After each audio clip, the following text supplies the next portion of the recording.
Hello, everyone. Here we are. We are there for you. It's a panel discussion hosted by ItsHerWay.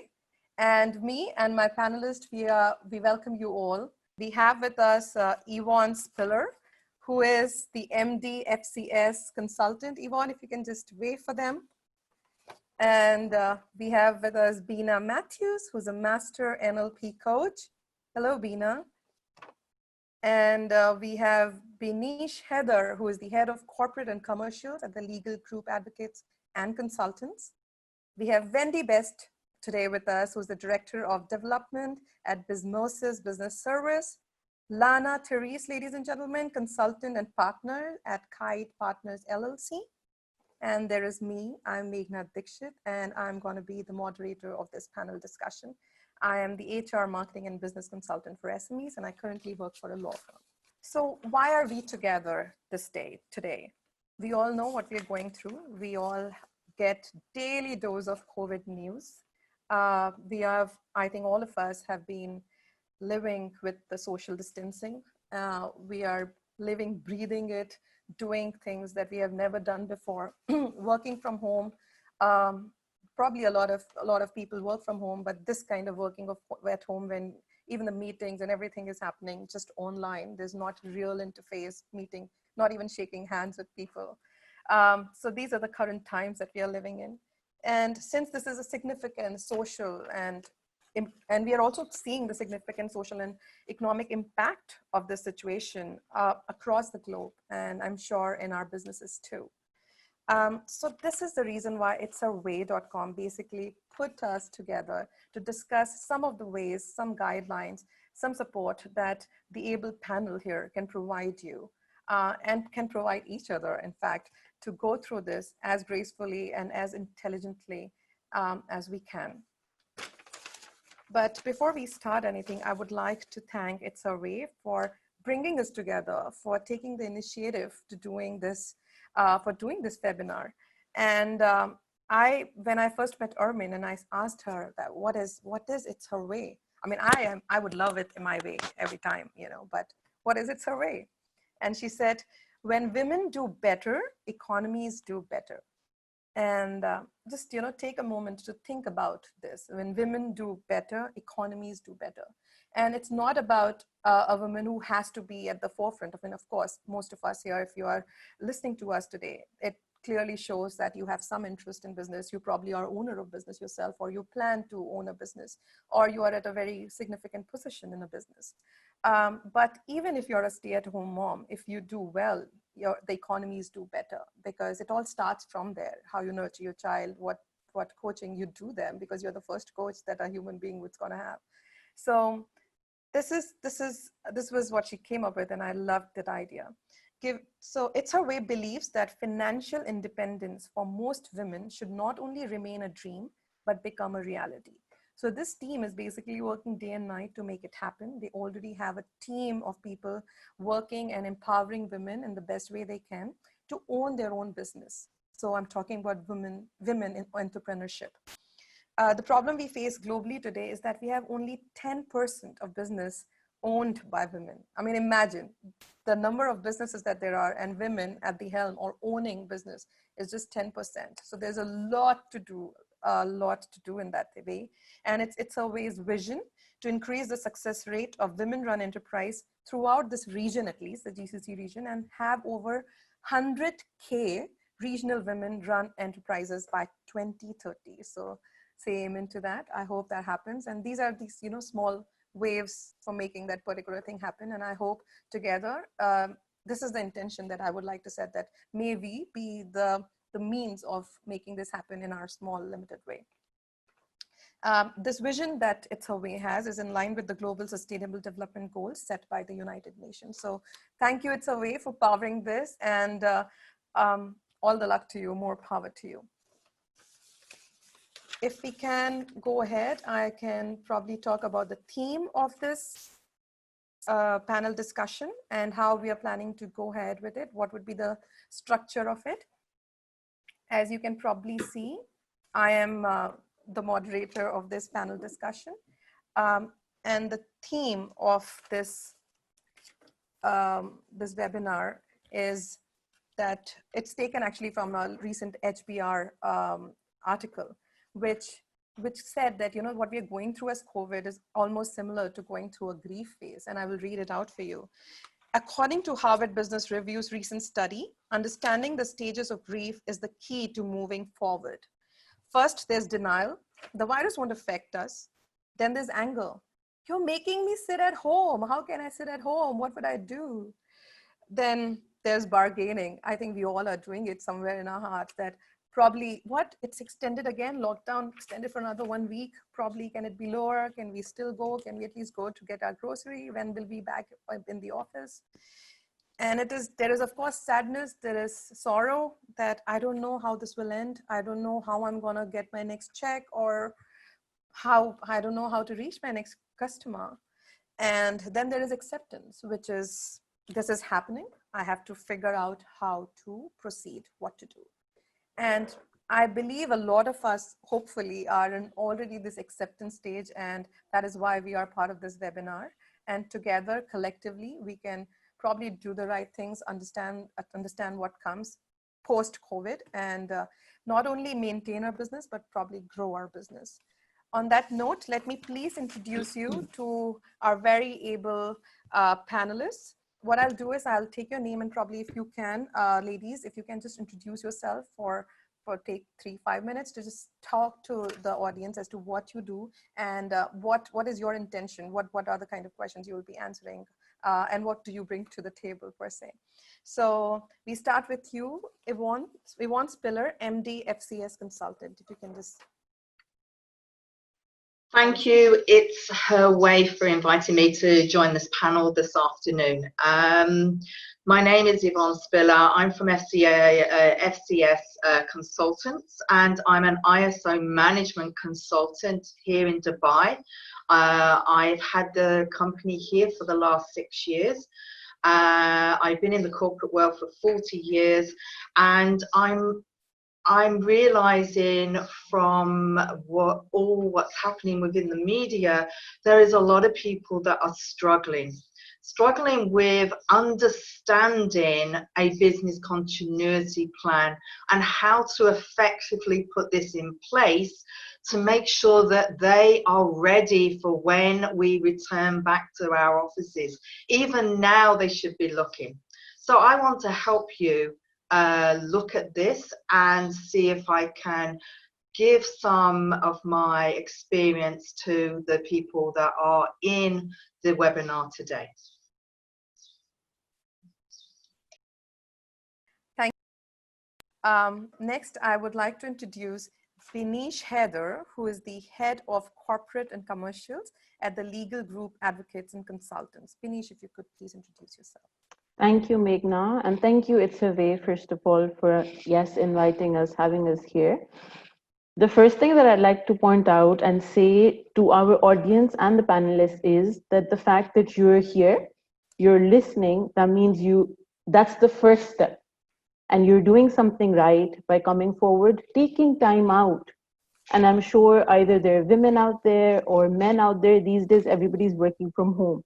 People who have kids, who don't have kids, but people also have other responsibilities. So the fact that on a weekend as well, you've managed to step in, take this time out, we all here truly appreciate that. So thank you for supporting us in doing that. The idea is more to be able to help you out, as we have already gone through some form of exercise to reach a positive outcome, and the fact that we can talk to other people and make some effect and give some positivity out there is what I think the ultimate motive of this is. So as Meghna also mentioned, I'm the head of corporate and commercial at the legal group. It's a law firm that's been in the field since 25 plus years in the UAE. We're a full service law firm, and I look after, with a team of experts, all the corporate and commercial matters. So we're getting a lot of queries, particularly in this time, and it's an unprecedented time. It's a pandemic as well as a pandemic that has resulted in unprecedented situations, because we've had situations like this before, but not to this extent. So we're getting a lot of queries in terms of how to manage, and like Yvonne also mentioned, what is the business continuity? A lot of businesses are really struggling, and depending on the size of business as well. So even if you're an owner of a business or you're a stakeholder, everybody has questions. So if you do have questions, I'm sure you can lay them out. Meghna, as the moderator, will try to streamline them and make sure everybody gets their due part as well. But we're all here to help. Thank you, Beenish. Next, I would like to introduce Wendy Best. She is the Director of Development at Bizmosis Business Service. Wendy. Hi, thank you so much. And again, thank you so much to ItsHerWay. It's her store and it's her skill for putting this together. It's such an amazing platform that supports women in business. And it's something that I'm very, very passionate about. This webinar today really, as Beenish said, is really to support people who haven't quite reached where we're at, you know, like you mentioned, the stages of grief, and everyone's at a different stage of it and a different realization of it. Whatever we can do from all our different backgrounds of expertise and knowledge, whatever we can do to support those people that are at those different stages of business. Do I stay open? Do I continue? Can I manage through this? There's people there, people around like us that are able to support and advise and just hold hands to those people. So as you mentioned, I'm Director of Development with Bizmosis. Very, very proud to announce that. It's quite a new development. I've been in the industry for several years, but have joined the Bizmosis team quite recently, and it's honestly the best move we've ever made. So Bizmosis they've been around for quite a while, and with a very, very strong network and connections within the government, with government officials. They do everything that's required in order for people to set up their businesses here and maintain their businesses in the UAE. So hopefully I will have some insight for you today. Wonderful, of course you will. Next, I would like to introduce Lana Therese. She is the consultant and partner at Kite Partners LLC. Lana. Hi, everybody. So yes, my background is also very heavily corporate, so ex-Maras Dubai Holding, and I specialize in business strategy as well as marketing, and now running Kite Partners, doing the same thing, but very much focusing on small businesses. And what I would like to do today is just make this really relevant to you in terms of how do you change your business strategy, how do you stay relevant, and what you should do in terms of marketing, again, whether you should stop, increase your spend, or where that money can go. So hopefully we'll cover a lot of kind of like pain points, and I know there's a lot of confusion in the market, so maybe set some clarity on that. Yes, look forward to it, Lana. Last but not the least, Bina Mathews. She is the Master NLP Coach. Bina, if you can please introduce yourself to the audience. Hi everyone, it's a pleasure to be here and to be part of something so wonderful, which is actually something that I'm really so excited about, because if this had happened, say 20 years ago, we would have gone through this so much more alone and feeling really cut off. But despite a lockdown and despite isolation, we aren't cut off and we aren't isolated as we're seeing today. And I just cannot get over it every single day that you can just reach out. And as Wendy said, there's just a team of experts that we would never dream of having access to. And every single one of us can reach out now. And the generosity of spirit that I'm seeing online is just very hopeful and heartwarming. So I run a management consultancy, and we're in our 3rd year now. Prior to that, I was head of internal comms at Do, and before that, I led the launch PR team. So yes, that was a very exciting time. We literally gave birth to that huge baby. And that was almost 12 years of corporate experience, prior to which I was with agencies like Hill & Norton and Fortune Promo 7, advertising, PR. So I can now wear all those hats and do that in my consultancy, where I'm a communication consultant and an executive master coach. And a lot of my clients are going through this now. And this, no matter the scale of the business, it's the same issues that affect us all. What happens after this? Where do we go from here? What do we do with our teams, whether we're small teams or large ones? And I'm sure that we'll be addressing all of that today. Sure. So thank you, Bina, and all of those who are watching us right now, whether on Facebook or in this webinar. you know what a good company you are in. Because, I mean, imagine the cumulative knowledge base here in this webinar, and all women. So yay, go women. It's a way you already like got us all together, and that's amazing. I would like to introduce myself as well, because yeah, let's do it. You should be thinking, why is this woman talking? So yes, my name is Meghna Dixit. I have primarily been an HR head for so many companies, the SMEs and startups, and even MNCs as big as First American Group. I have head the HR team across 7 countries for 2,000 plus employees. I've also been very core team member, part of 3 and 4 startups actually, 2 of which being the TV channels, media TV channels, India's first sports TV channel, cricket TV channel. So I've seen them through the blueprint stage to the whole thing as an HR, so the whole people management, putting it together. I've been part of companies pre and post acquisition, so I've done the whole culture setting. And then when I moved to Middle East, which was 8 years back, I moved role from my corporate job to consulting. And that is when I started working with both government as well as private sector. And I have been consulting them on leadership, goal setting, performance management, HR strategy, organization development. And having done all of that, gotten awards and all of that, I quit my corporate career to bring in my child. Completely away from everything corporate. At the helm of it, I was Women in Leadership Young Achiever Award. I was nominated for it. Soon after, I decided to let it go because I followed attachment parenting, and I thought I needed to be at home, take care of my child, and I did it for 4 years. And then, like they say, that the knowledge doesn't leave you. If there's talent, things happen, people work. I again started working in the corporate side last year. But in the meantime, the gap that I had in my career was filled by the birth of my blog. I am an award-winning lifestyle influencer here in the region. So I'm connected to a lot of moms. And it's beautiful to see how all of us as women, we take the journey together, whether on the corporate side of events or whether as business owner, and also just as homemakers. So there's nothing less. So that is a bit about me, and I'm so privileged to be a part of this webinar today. And I hope that together we all help each other, support each other, and learn a lot from it. So bring that coffee on the table and take out pen and paper if you need to, because now I'm going to be asking some questions to this amazing panel that we have. And what we'll also do is we'll try to keep time. And what we'll also do is towards the end, we will try and spend 10 to 15 minutes in answering some of the questions. Probably not very specific questions, but more generalist question, since you would anyway get the wealth of information after all of us have spoken. So I spoke about the stages of grief, which is the theme, you know, about COVID. So my first question actually is to you, Bina.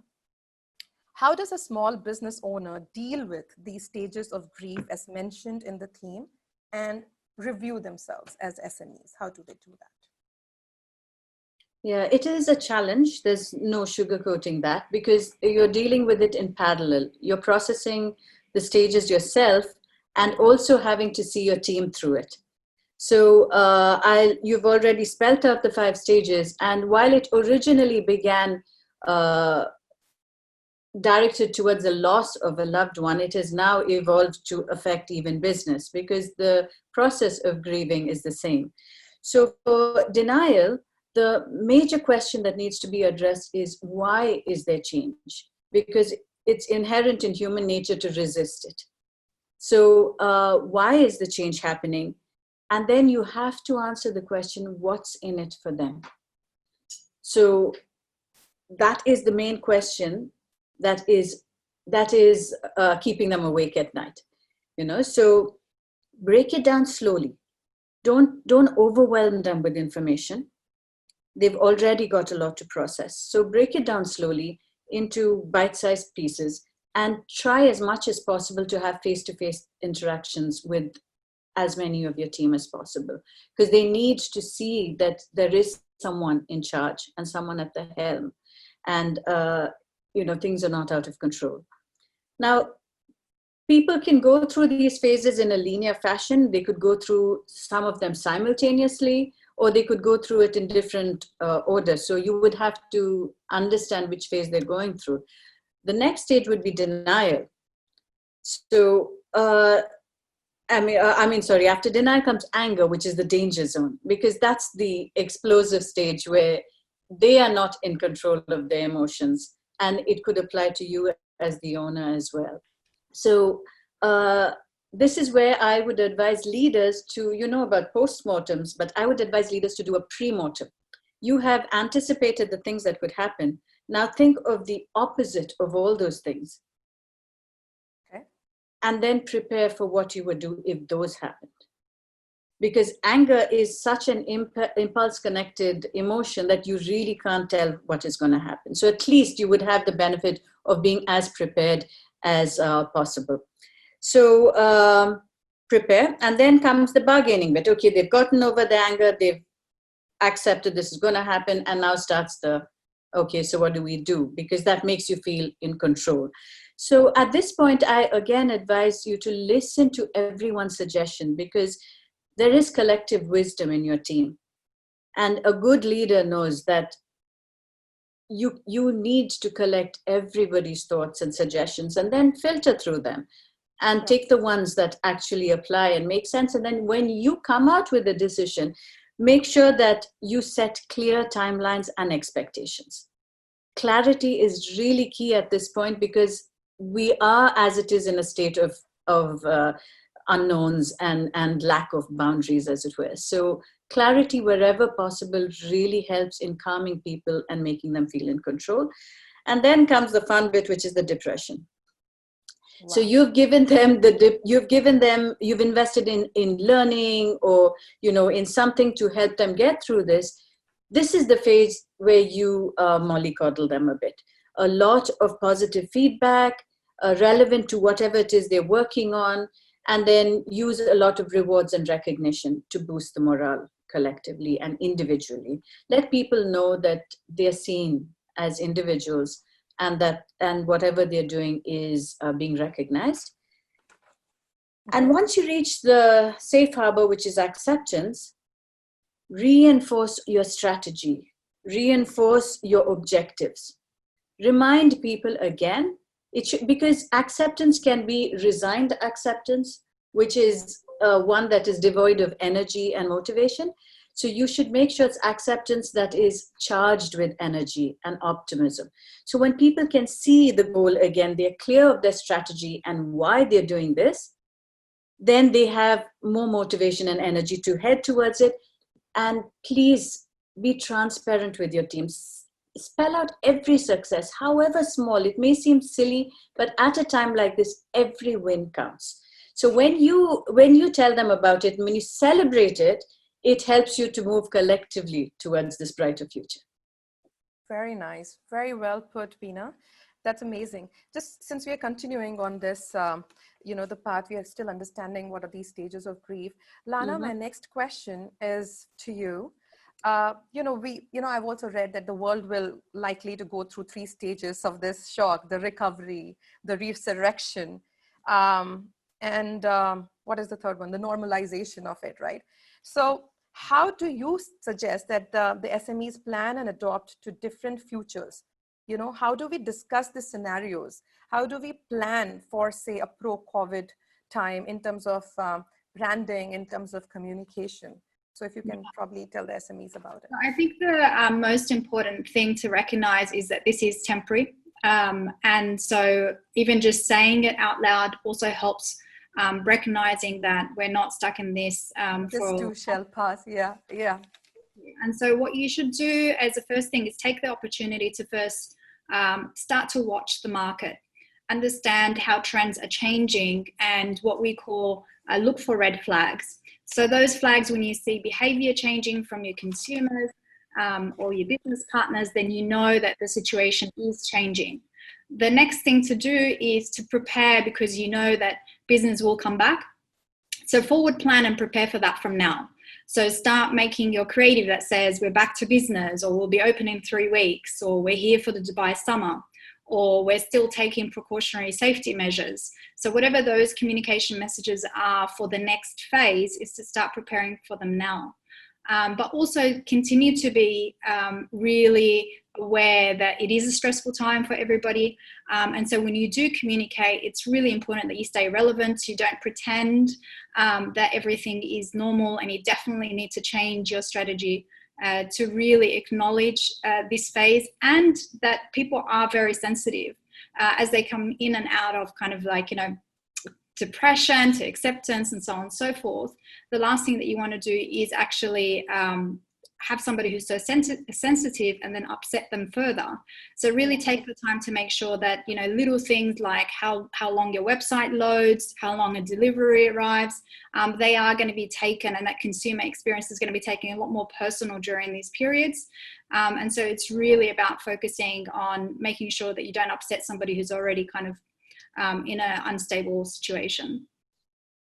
Very nice. And like you said, this is something new, that giving detailed attention to detail for customer experience, because yes, a lot of people right now are online and looking for that kind of content and looking for other things. Brilliant, good point. My next question is to you, Beenish.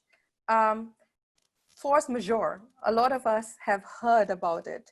A lot of us know, and we have seen it in our contracts. How important is that clause or that term in current times, and what should SME know about it, or how should they ensure that it is in their contract? So Meghna, thank you. This is actually a very important question, and I'm glad you raised it. Force majeure is an aspect which is broad yet narrow as well, which is important yet not as significant even if you do not have it in the contract. So let's start from the basics. Okay. Force majeure talks about unforeseen circumstances. Okay. And it gives you certain rights in certain documentation where you have those clauses. However, like you said, what if it's not in a clause, and what if it's not present in a document? Now, depending on the jurisdictions, because it's a worldwide pandemic, right? So there are jurisdictions that are divided into the types of laws and the procedures that they follow. You have common law jurisdictions, you have civil law jurisdictions, but being generic about it, all jurisdictions do recognize force majeure. Even if it's not present in your document or your contract, it can also be implied by way of the law. Okay. However, in terms of COVID-19, what we're facing, particularly in the UAE and GCC right now, is that because one of the critical and essential aspects of force majeure is that your event should have been unforeseen. By the 31st December 2019, WHO had declared COVID as a pandemic. Yep. So the fact that if you had contracts before that and you still have your deliveries or your requisite transactions that have to be fulfilled, there will be a different interpretation. But we've had cases where clients have actually entered into contracts on the 1st of January or the first few weeks of January and have not included this pandemic. So that's one of the crucial mistakes. Now, the fact is not to scare everybody out there. The idea now is that you can actually, going forth, like Lana also said and Bina also said, you have to prepare for everything, right? Sure. So the idea is that you also have to prepare for your documents, for your labor contracts, for your service contracts, for your contracts with your stakeholders. And the fact that in 2020, we have seen a global pandemic should give rise to the awareness that pandemic should also be now included in contractual definitions. Yes, but of course, that's a learning. Yeah. There you go. So whether it's applicable or not, but the idea of force majeure is to protect yourself. So moving on, we're advising our clients to make sure that pandemics are included in a contractual definition. The fact that they're included, you will not need to imply them through the law. Mm-hmm. And you will not have to interpret through the date of the pandemic announcement. And they will automatically give you the relief of force majeure. But the fact that the GCC countries have not all yet declared COVID as a pandemic is giving rise to confusion as well. What are the current circumstances? How will people go about? What will they do? What are the next courses of action? And that's why I appreciate you in taking out this time and putting this question forward, because right now everybody's thinking of survival, but not the next step. What if contracts are cancelled because of force majeure? So that's what you need to look at, and that's what you need to consider. Beautiful, very, very important. And thank you so much for answering it with such depth. And like Lana said, that it is, it's a phase, and it's a very scary phase, but it is temporary. So as business owners, of course, you don't have to prepare, you don't have to be just worried about now. Of course, there's a short-term plan, but also learn from it and probably look inwards and see where you can have better business efficiency, or probably the contracts, etc., where you can help yourself in running the business better for now and for future. My next question is for you, Yvonne. I would like to understand, how would having a recognized management system in place help during this period? Thank you for asking that question. Every business should have in place a form of management system, but this is to ensure that the process and procedures are running smoothly within your organization. However, it also needs to look at the potential risks that the business may incur. Most business owners state that they have prepared for this, but reality is that the experience that they have put in place is actually their own experience, and they've not looked at other ways of putting a management system in to mitigate those risks, especially at the moment with what is happening with the current crisis. So by preparing procedures and putting them into place to reduce and remove the potential impact or a disruption in any way, or an incident, is quite crucial to the business, especially for staff and especially for your customers, because if there was a catastrophic effect to them, then they want to know that you as a company are going to be able to survive the pandemic and beat it. It is really important that you have a management system in some way in your organization. I highly recommend a continuity plan to put in place so that it enhances the ability to respond to any disruption that you may occur within your organization. Some of the disruptions that people don't realize are weather conditions, technical failure within their organization, relating to factors like this pandemic at the moment is quite crucial, because they need to know how they're going to deal with it. Also, security breaches like cyber security crime, that is a major thing that happens worldwide. Supply chain incidents, like recalls of your product brand because there is something that has got within the product that is alien to what you produced. So it's quite crucial that you have a management or a continuity plan in place. It doesn't have to be something that is certified. It just has to be that you are looking at your risks within your organization. I highly recommend that people look at what they have in place now and see how they can enhance them and sort of produce a more in-depth plan, because they have this downtime at the moment that they actually can do this. This is so important, and I can't sort of stress this enough to companies at this present time. Wonderful. Thank you, Yvonne. So all of you who are listening, you saw how important these small things are, you know, whether it is the marketing thing that you talked about, customer experience that Lana talked about.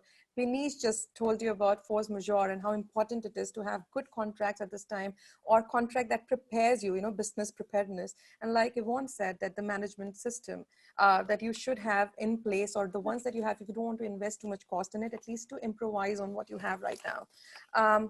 And that brings me to this another very, very important questions, because we are all in it. And Wendy, I would like to ask this question to you. Work from home is our new normal.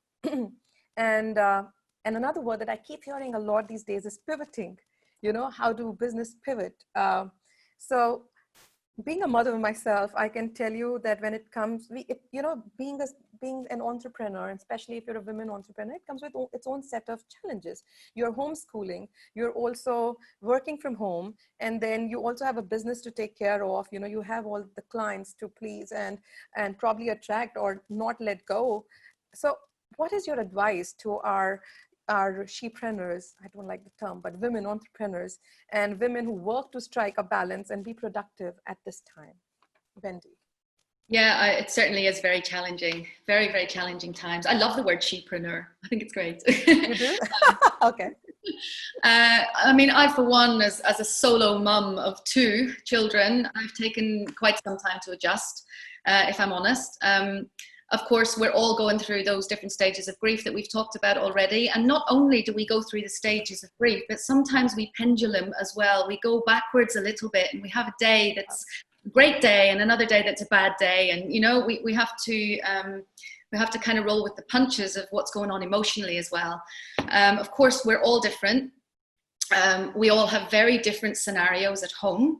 Of course, I mean, some of us have husbands, some of us don't, some of us have children, and those of us who do have children of different ages.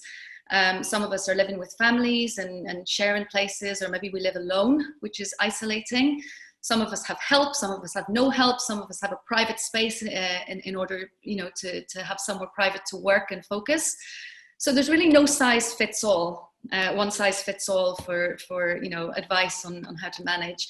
But we're all also very individual. So, I mean, certainly in our team, we have some people who find that they work much better in isolation and find that they don't switch off easily. They're very focused and they can work all day and realize they haven't taken a break, which is one side of the coin. And for others, we find maybe that we're too distracted, unable to focus, unable to get, through our work day.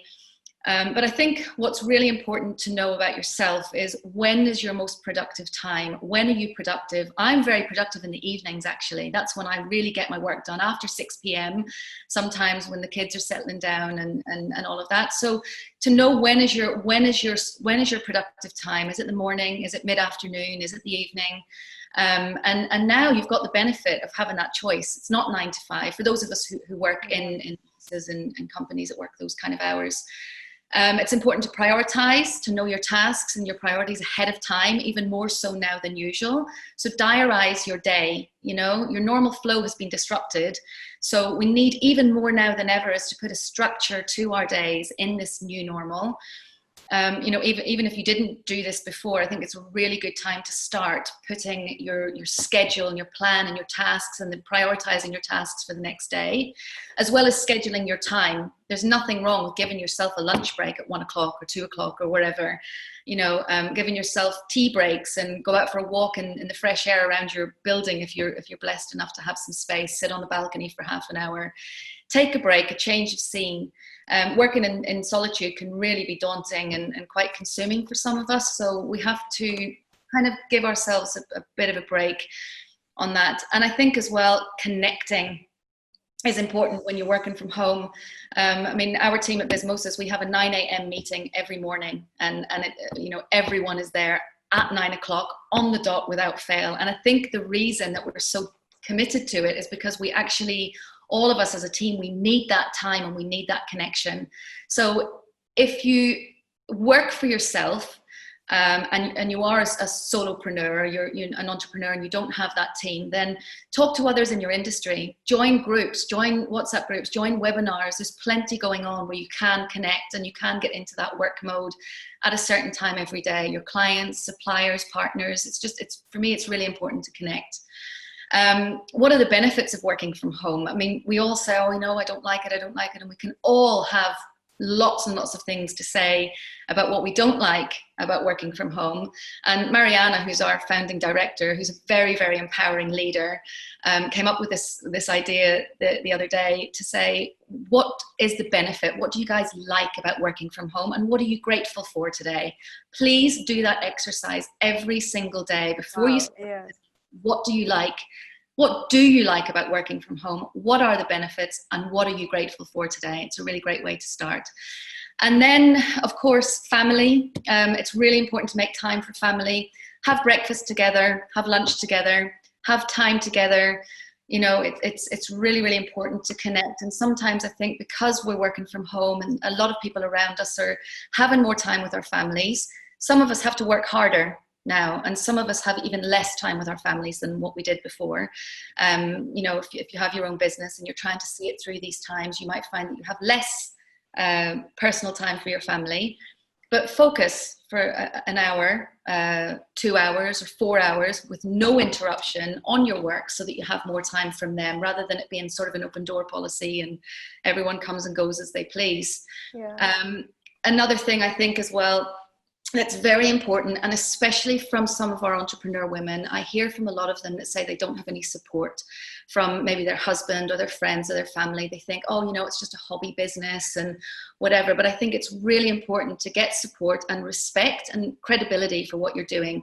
At the end of the day, everything is so uncertain and unpredictable now. This could become the family's income. And at the end of the day, supplementary income maybe in the beginning, but with no security in the future, nothing's secure for our future at the moment. We don't know what's going to happen. A hobby business could turn into an enterprise and become the main source of income for the entire family. So getting support from your family members, I think, is really important at this time as well. And I'll just leave with one thing that I've seen several times people posting, and it's on the lines of gratitude.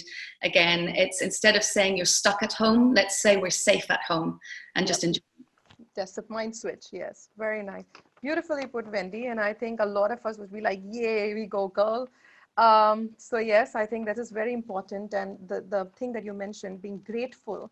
First of all, being grateful that we have something to work towards. A lot of people don't even have a job right now, and they can probably be so lost. So, you know, gratefulness from that beginning, that you have a business to grow and look after.